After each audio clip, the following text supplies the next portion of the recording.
005's command. Hello, Dr. Long here. Today we'll be going over SCP-052. Let's get right into it. SCP-052. Object Class Euclid. Special Containment Procedures. Although it is not possible to remove SCP-052 from the New York City subway systems, its predictable behavior allows the Foundation to prevent the public from encountering it.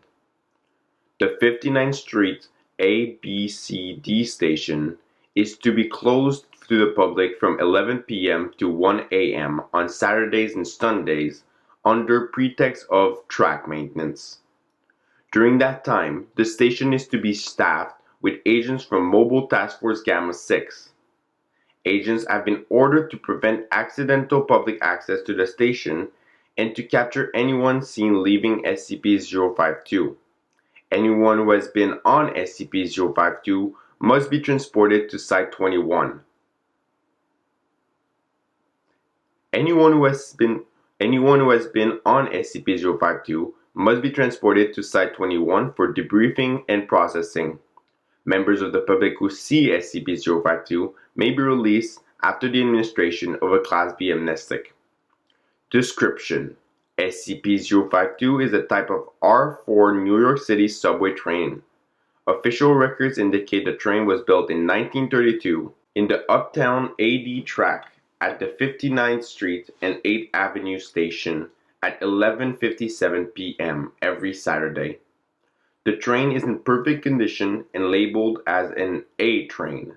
SCP-052 appears at the designated time, opens its door to accept/discharge passengers for approximately 5 minutes, then closes its doors and disappears. It does not appear to ever contain passengers, except for those leaving the train during its appearance. The majority of subjects that have boarded SCP-052 have not been recovered. Passengers leaving SCP-052 claim to have boarded on various dates from 1976 up to 2204. The latter claims that he thought SCP-052 was a 300th anniversary special train. Subjects retain no knowledge of the time on board. Addendum: passengers leaving SCP-052 must be brought to Site-21 and interrogated to determine their origin and possible threat to the current time stream. Generally, passengers from the past may be given a Class A amnestic and reinstated into society. Passengers from the future must be held indefinitely. See Order 69A1 from 059. Site-21 currently holds 26 recovered passengers. Despite our protocol to prevent public access, we are still receiving subjects from the future. Although some are from alternate timelines, it is possible SCP-052 will begin to appear in other times and places, requiring expanded containment. The Foundation has placed several subjects onto trains in an attempt to understand its activities when not visible. Test 052-1, May 31st, 2009. Agent placed on train. Not recovered as of present date. Test 052-2, June 6, 2009. Agent enters train. Not recovered as he apparently returned to 1980 and was killed in a confrontation with redacted. Test 052-3. See notes on recovered passenger 052-4. After test 052-3, 05 Command issued an order that no further agents should be risked as passengers of SCP-052. Consideration has been given to using Class D personnel in their place, but the risk of releasing them into the past is too great. Log of recovered passengers in Foundation custody. Passenger 052-1. Entered train July 14, 2012. Recovered March 8, 2008. Note: an accountant on the way home from the theater when she entered the train. 052-1 has expressed surprise and dismay to have traveled back in time 4 years, but appears to otherwise be unchanged and unharmed. She has been determined to currently exist in this timeline and must be held indefinitely to prevent unwanted temporal effects.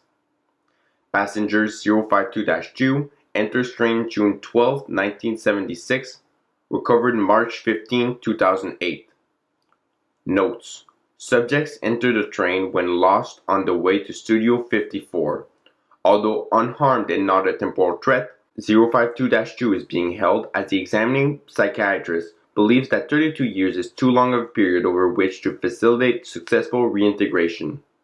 Passenger 052-3 entered train December 6, 2014. Recovered June 28, 2009. Notes: a tourist from Jacksonville, Florida. Subject 052-3 now speaks Albanian instead of English.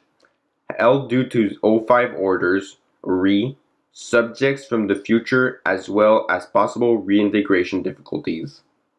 Passenger 052-4 entered the train June 13, 2009, recovered June 27, 2009.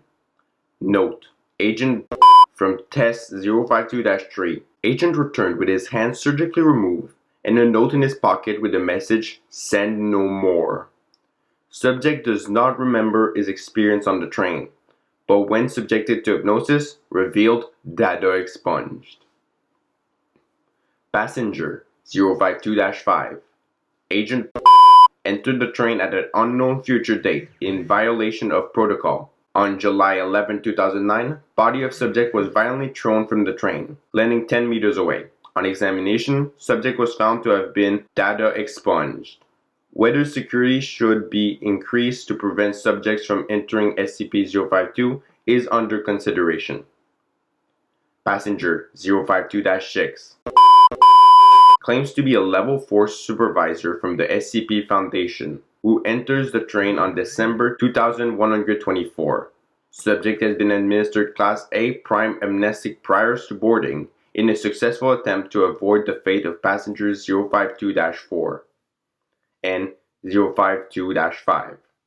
Recovered February 6, 2010, as he will never be released from Foundation custody. O5 Command has approved sharing otherwise classified information about other artifacts in our possession, in hopes of gaining new methods of containment and becoming aware of future security breaches.